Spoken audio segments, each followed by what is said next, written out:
Dando continuidade ao estudo do livro de Gênesis, hoje vamos para o capítulo 41. Mas antes vou fazer uma oração. Senhor, nosso Deus, Deus e Pai querido, Pai, estou mais uma vez aqui com a Tua palavra, levando a Sua palavra, estudando a Tua palavra, Senhor. Repreendo no Teu nome, Jesus, toda ação maligna, tudo aquilo que o inimigo pode impedir para que eu possa gravar esse vídeo, Pai.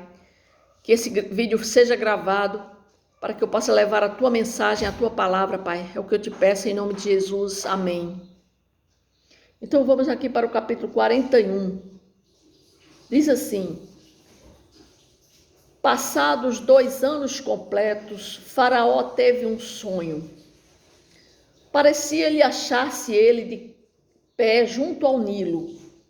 Do rio subiam 7 vacas formosas à vista e gordas e pastavam no carriçal. Após elas subiam do rio outras 7 vacas feias à vista e magras e pararam junto às primeiras, na margem do rio. As vacas feias à vista e magras comiam as 7 formosas à vista e gordas. Então acordou Faraó. Tornando a dormir, sonhou outra vez. De uma só haste saíam 7 espigas cheias e boas, e após elas nasciam 7 espigas mirradas, crestadas no vento oriental.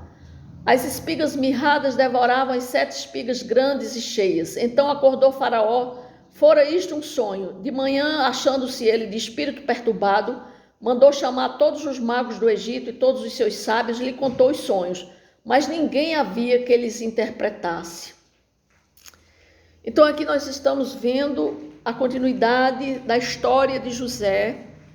Nós vimos que José, no capítulo anterior, no capítulo 40, José se encontrava numa prisão e por providência divina, Deus manda 2 empregados do rei, um copeiro e um padeiro, que foram colocados naquela prisão. E ali, aqueles homens tiveram 2 sonhos e José interpreta os sonhos dele. E José diz a um deles: quando você estiver diante de Faraó, lembre-se de mim. Por quê? Porque José interpretou o sonho daquele copeiro, dizendo que ele iria ser restituído ao seu cargo, ou seja, ele iria trabalhar de novo com o rei, com o Faraó. E José diz isso a ele: quando você estiver diante de Faraó, lembre-se de mim. E aqui nós vamos ver que vai estar chegando o momento, né? Aqui a narrativa nos apresenta um momento crucial aqui na vida de José, porque nesse trecho aqui inicial, nós somos transportados para o palácio do Faraó, onde o monarca egípcio, ou seja, onde aquele rei é atormentado por sonhos intrigantes e misteriosos. Esses sonhos, que se tornam o ponto central aqui da narrativa desse capítulo 41, desencadeiam uma cadeia de eventos que mudará para sempre o destino de José e o do próprio Egito. Porque os sonhos do Faraó, representado aqui por 7 vacas magras que devoram as 7 gordas e 7 espigas mirradas que comem as espigas saudáveis, né? Que engolem 7 espigas cheias e saudáveis, são descritos de maneira impressionante. Ou seja, a imagem desse sonho coloca aquele faraó num estado emocional, ou seja, ele fica impressionado com esses sonhos, porque esse estado de agitação emocional revela a importância desses sonhos naquela cultura, na cultura do Egito, né? Ali existiam interpretações de sonhos, né?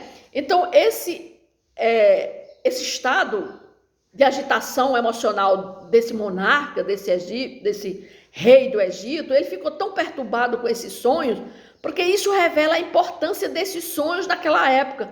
Porque o faraó, como líder de uma nação poderosa, ele reconhece que esses eventos oníricos, né, que eram comuns naquela época, eles possuíam um significado profundo que afetaria o futuro daquele povo, o futuro do seu reino. Então a perplexidade daquele faraó em buscar respostas para esse sonho levam a convocar magos, sábios, na esperança que eles possam decifrar o que essas visões significam. Só que, no entanto, esses homens nada sabem. Por quê? Porque sua suposta sabedoria, eles têm apenas um conhecimento, uma sabedoria humana. E somente Deus é que poderia interpretar esses sonhos. Por quê? Porque Deus, isso já era providência de Deus para que esse faraó tivesse esses sonhos. Aqui nós vemos que a limitação da sabedoria humana diante daquelas questões divinas e dos desígnios de Deus não iam resolver. Então, é neste momento crucial que entra em cena quem? O copeiro-chefe, aquele copeiro que teve lá no sonho, que teve lá com José na prisão e José interpretou o sonho dele.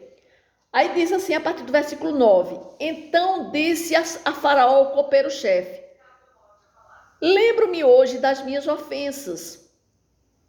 Estando Faraó muito indignado contra os seus servos e pondo-me sob uma prisão na casa do comandante da guarda, a mim e ao padeiro-chefe, tivemos um sonho na mesma noite.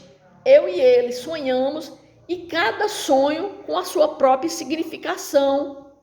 Achava-se conosco um jovem hebreu, servo do comandante da guarda. Contamos-lhes os nossos sonhos, e ele nos interpretou, a cada um segundo o seu sonho. E como nos interpretou, assim mesmo se deu. Eu fui restituído ao meu cargo e o outro foi enforcado. Ou seja, aqui nós vamos ver que esse homem, esse copeiro, que tinha cruzado o caminho de José no capítulo anterior, aqui ele vai se recordar da sua experiência na prisão, onde José interpretou com precisão seu próprio sonho e o do padeiro, né? Porque o do padeiro foi enforcado, mas o do copeiro foi restituído o seu cargo. Isso é um lembrete da providência divina, de maneira como Deus age em situações aparentemente adversas, porque foi Deus que colocou aqueles dois homens ali junto naquela prisão com José, para que justamente isso acontecesse.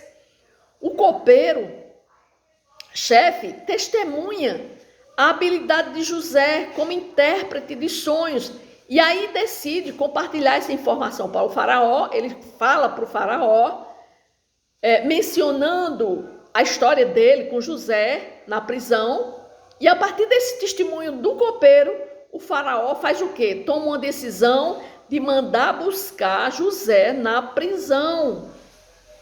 Então nós vamos ver aqui a partir do versículo 14, o que é que acontece. Então o faraó mandou chamar José e o fizeram sair à pressa da masmorra. Ele se barbeou, mudou de roupa e foi se apresentar a faraó.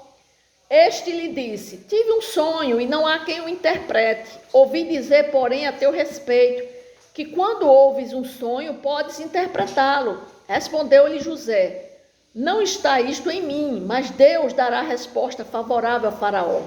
Então contou Faraó a José: no meu sonho estava eu de pé na margem do rio, e eis que subiam dele 7 vacas gordas e formosas à vista e pastavam no carriçal. Após estas subiam outras vacas fracas, muito feias e vistas e magras. Nunca vi outras assim, disformes, em toda a terra do Egito. E as vacas magras e ruins comiam as primeiras 7 gordas, e depois de as terem comido, não davam aparência de as terem devorado, pois o seu aspecto continuava ruim como no princípio. Então acordei, depois vi em meu sonho que 7 espigas saíam da mesma haste, cheias e boas. Após elas nasceram 7 espigas secas, mirradas e crestadas do vento oriental. As 7 espigas mirradas devoravam as 7 espigas boas. Contei-o aos magos, mas ninguém houve que me interpretassem. Então aqui José é chamado, né, aqui pelo faraó, porque o faraó ouve o testemunho do copeiro-chefe sobre a habilidade de José em interpretar sonhos, e o faraó toma a decisão de convocar aquele jovem hebreu à sua presença. E esse encontro marca um ponto crucial na vida de José. E a resolução dos sonhos daquele rei do Egito, vai mudar completamente a vida de José. Porque o faraó, ele estava ansioso por entender o significado dos seus sonhos perturbadores. E aí ele ordena que tragam José perante ele. É importante notar que José havia sido retirado da prisão agora que ele vai se encontrar numa grande posição de destaque, porque agora José é aquele homem que vai interpretar os sonhos do faraó. A vida de José agora começa a mudar, é tanto que a gente vê aqui, diz assim, ele se barbeou, mudou de roupa e foi se apresentar a faraó. Ou seja, ele é apresentado agora, ele está agora diante do faraó, o líder supremo do Egito, uma figura que contrasta profundamente com a situação de escravidão. José, de uma noite para o dia, do dia para a noite, ele é transformado de um prisioneiro, né, para um homem que vai se encontrar diante de Faraó. Ele é chamado diante de Faraó. E o Faraó agora vai narrar seus sonhos a José, enfatizando a intensidade da sua perturbação. E ele busca por uma resposta que traga alívio à sua angústia. E José, por sua vez, vai demonstrar a sua humildade e confiança em Deus, porque ele vai dizer a Faraó que não é ele que vai interpretar os sonhos, mas sim, é Deus que vai dar a ele a capacidade de interpretar os sonhos. Ele próprio diz que não possui capacidade de interpretar sonhos por si só, mas que Deus é quem dará a resposta ao Faraó por meio dele. Aqui nós vemos a ênfase na importância da fé de José e na confiança a Deus na história de José. José é um homem confiante, é um homem que confia em Deus. Ele reconhece que a sabedoria e o entendimento que ele tem vem de Deus, não vem dele. E isso o diferencia das práticas dos magos e egípcios que o faraó havia consultado anteriormente. José coloca a honra e a glória de Deus no centro da sua vida, diferente dos outros magos que achavam que eles é quem tinham essa capacidade. Mas José não, José diz ao faraó que a competência dele não é dele, é de Deus, destacando que é o Senhor que trará a interpretação. Então, a interpretação dos sonhos do faraó por José é reveladora. A interpretação de José é reveladora, porque ali ele vai explicar que os sonhos que aquele faraó teve, que as 7 vacas magras que devoram as 7 vacas gordas, que as 7 espigas mirradas que engolem as 7 espigas saudáveis, José vão afirmar que esses sonhos são uma revelação divina sobre o que acontecerá no Egito nos próximos anos. Ou seja, ele diz que aquelas 7 vacas gordas e as 7 espigas simbolizam 7 anos de fartura e prosperidade, enquanto as 7 vacas magras e as 7 espigas mirradas representam 7 anos de escassez e fome.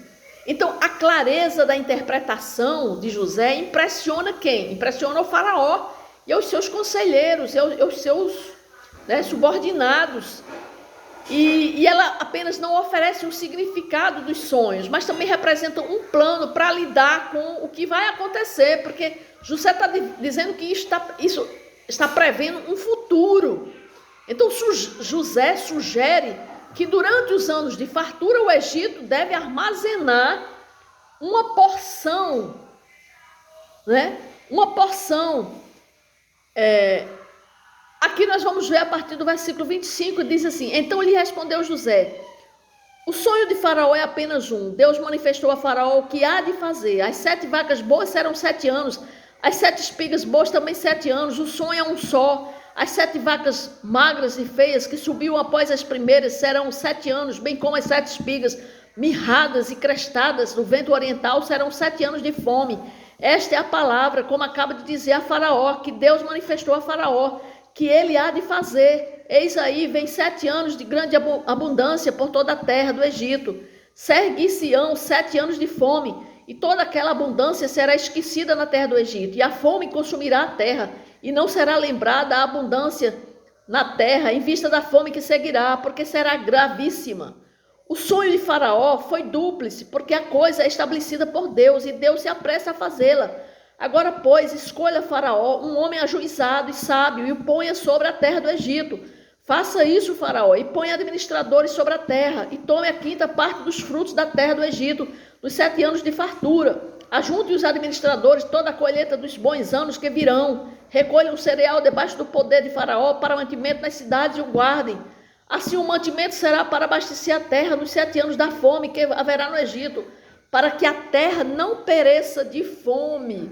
Ou seja, aqui José começa a interpretar, né, os sonhos daquele faraó. Então, após ele ouvir atentamente a descrição dos sonhos de Faraó, José inicia sua interpretação com humildade, reconhecendo que a capacidade de decifrar esses sonhos não era dele, mas provinha de Deus, era o próprio Deus que estava dizendo. Ou seja, José desvenda o significado dos sonhos de forma clara e impactante.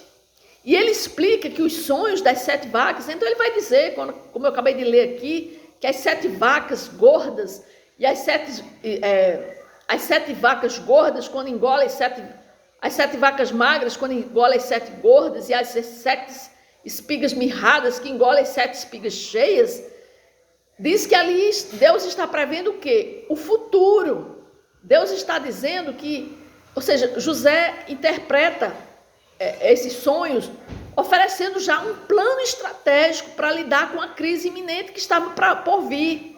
E essa abordagem prática e sábia demonstra não apenas a habilidade de José em compreender os desígnios divinos, mas também sua capacidade de agir de forma diante das circunstâncias. Ou seja, o plano de José é simples, mas eficaz. Ou seja, ele sugere que durante os anos de fartura, o Egito deve armazenar uma parte significativa da colheita, acumulando reservas que serão essenciais para sustentar o povo de Deus, ou o povo, né, para sustentar o povo do Egito, e também o seu povo, né, porque José é usado aqui para salvar também o seu povo, o povo de Israel, os seus parentes que se encontravam lá em Israel. Ou seja, José, ele é usado por Deus. Então, essa estratégia não apenas preservará vidas, mas também manterá o Egito como uma nação forte e próspera, mesmo em tempos difíceis. A interpretação e o plano de José impressionam profundamente Faraó e seus conselheiros. Faraó fica impressionado com a competência, com a inteligência de José.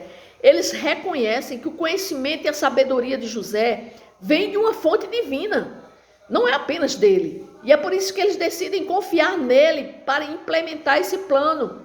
O faraó declara José como governador de todo o Egito.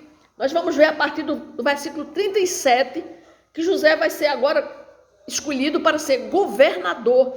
Diz assim: o conselho foi agradável a Faraó e a todos os seus oficiais. Disse Faraó aos seus 7 oficiais: acharíamos porventura homem como este, em quem há o Espírito de Deus? Depois disse Faraó a José: visto que Deus te fez saber tudo isto, ninguém há tão ajuizado e sábio como tu. Administrarás a minha casa e a tua palavra obedecerá a todo o meu povo. Somente no trono eu serei maior do que tu. Disse mais Faraó a José: vês que te faço autoridade sobre toda a terra do Egito. Então tirou Faraó o seu anel de sinete da mão e o pôs na mão de José. Fê-lo vestir roupas de linho fino e lhe pôs ao pescoço um colar de ouro. E fê-lo subir ao seu segundo carro e clamavam diante dele: inclinai-vos. Desse modo o constituiu sobre toda a terra do Egito. Disse ainda Faraó a José: eu sou o Faraó, contudo sem a tua ordem ninguém levantará a mão ou pé em toda a terra do Egito. E a José chamou Faraó de Zafenato Paneia, e lhe deu por mulher a Azenato, filha de Potífera, sacerdote de On, e percorreu José sobre toda a terra do Egito. Então nós vemos aqui que José agora ele é elevado a uma posição de autoridade. O faraó fica profundamente impressionado com a interpretação de José e seu plano estratégico para lidar com aquela crise iminente. E ele reconhece em José um potencial. Ele reconhece em José que é um homem certo para essa tarefa de implementar esse plano estratégico. E aqui nós vemos que José é nomeado governador do Egito, uma posição de autoridade e influência que coloca do topo da hierarquia do reino, apenas acima de José, apenas o faraó. Mas José tinha todo o poder. O faraó entrega a José seu anel, vestimentas de linho fino, colar de ouro como símbolo de seu novo cargo. Além disso, José recebe uma carruagem e o faraó dá ordem que todos no Egito se inclinem quando ele passar, de que todos os egípcios devem se curvar diante dele.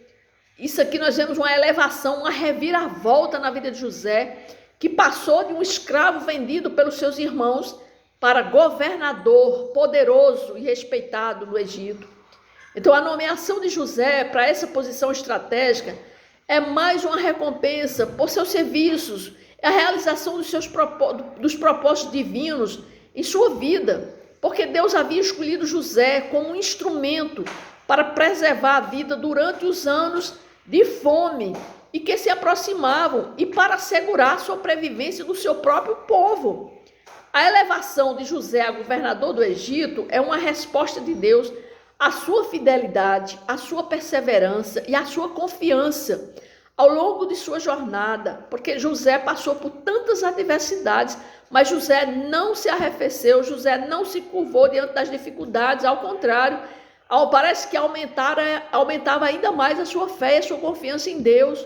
A história de José nos lembra da importância de nós permanecermos fiéis a Deus, obedientes a Deus, mesmo quando enfrentamos desafios aparentemente insuperáveis. José não apenas manteve sua fé inabalável, mas ele também manteve sua integridade moral em todas as circunstâncias, o que o tornou um testemunho poderoso em sua relação com Deus.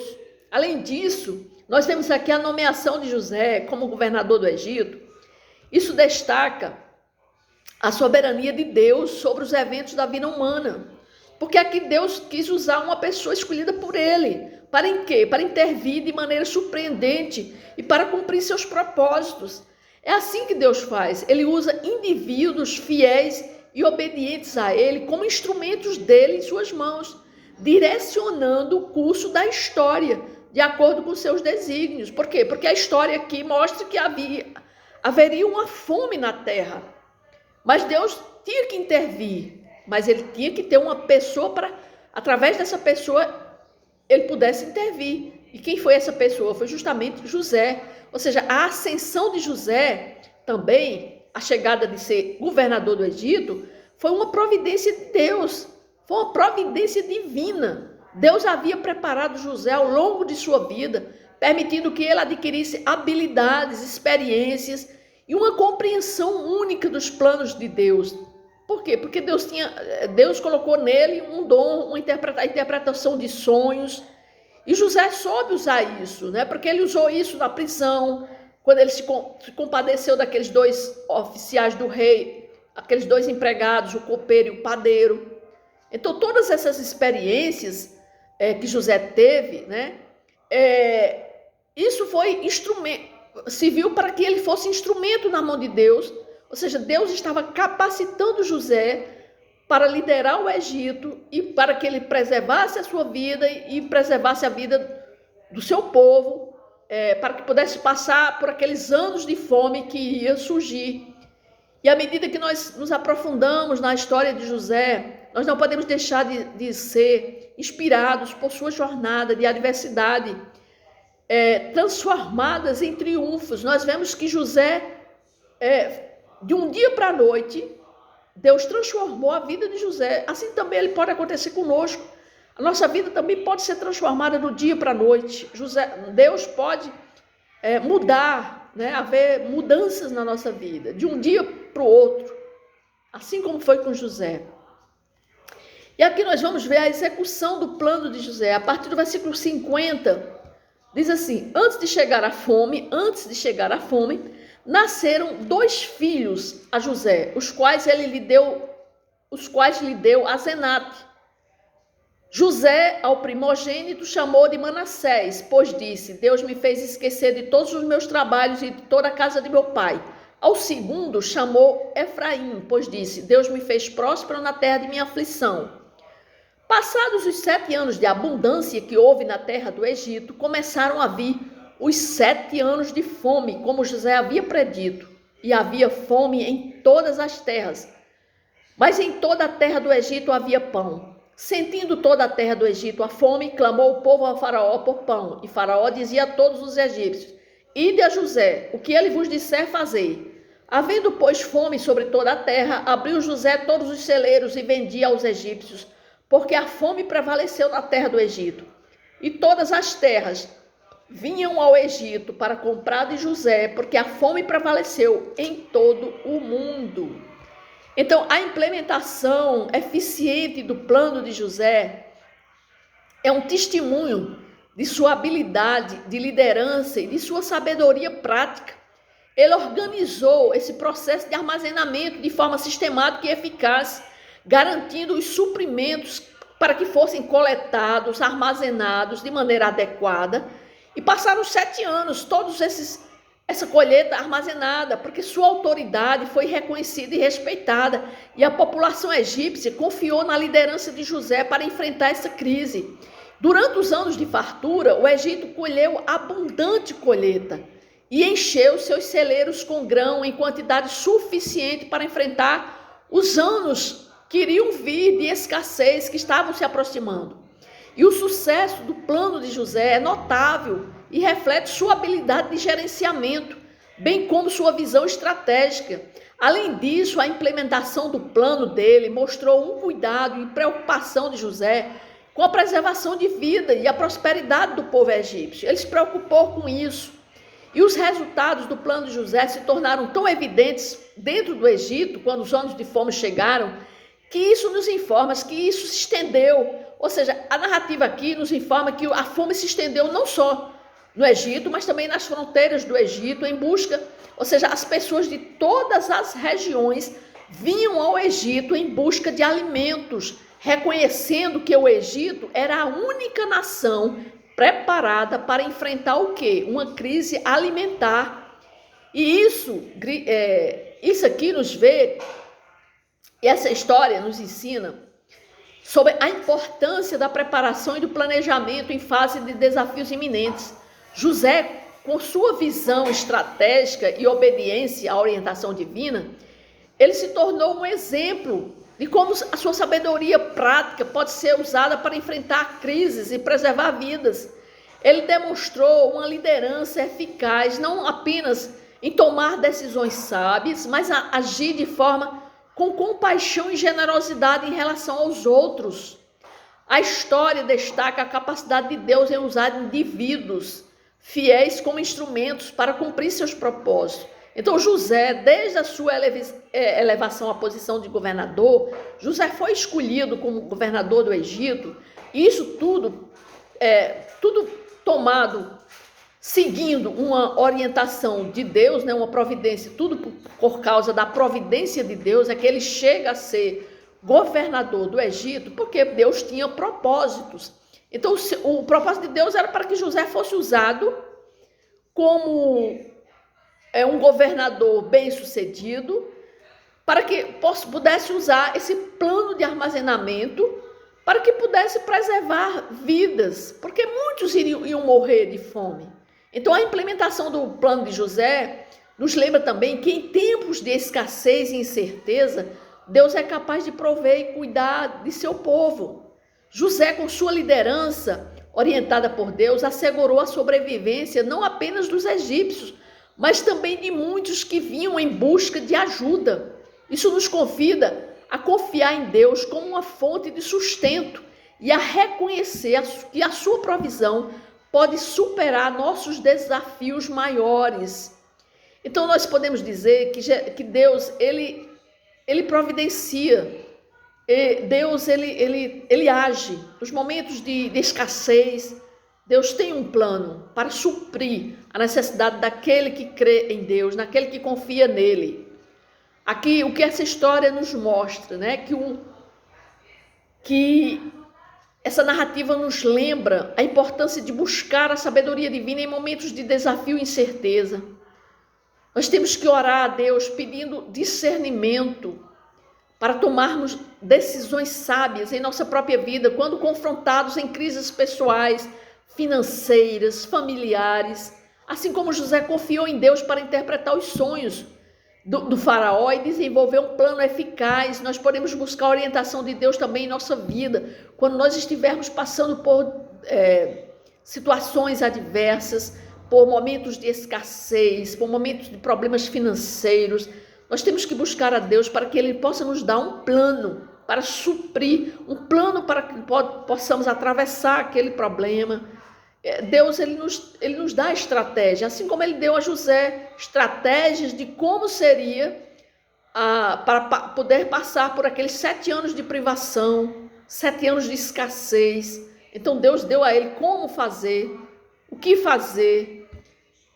E a história de José também nos ensina sobre a importância de manter a nossa fé e a perseverança, mesmo quando enfrentamos situações insuperáveis. José passou por inúmeras adversidades, desde quando ele foi vendido como escravo, até ser injustamente encarcerado, mas ele nunca perdeu a fé.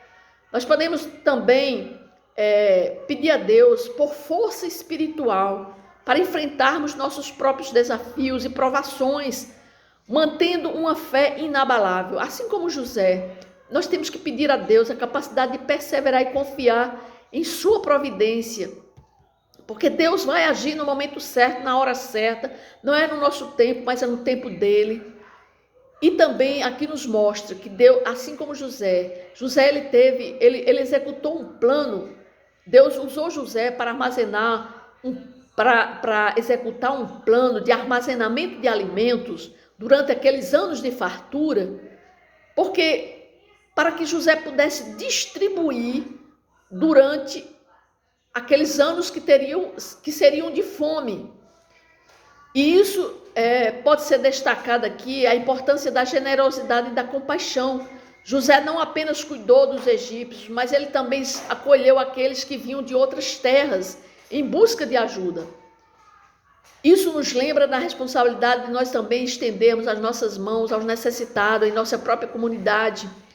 E nós também nos devemos lembrar das outras pessoas que estão precisando de ajuda, que estão com necessidades, né? Nós podemos pedir a Deus um coração generoso e compassivo para que nós possamos ser instrumentos da sua graça e misericórdia e que nós possamos compartilhar o que temos com aqueles que enfrentam dificuldades e necessidades. É assim que essa palavra nos mostra, é isso que a palavra nos ensina no dia de hoje, amém?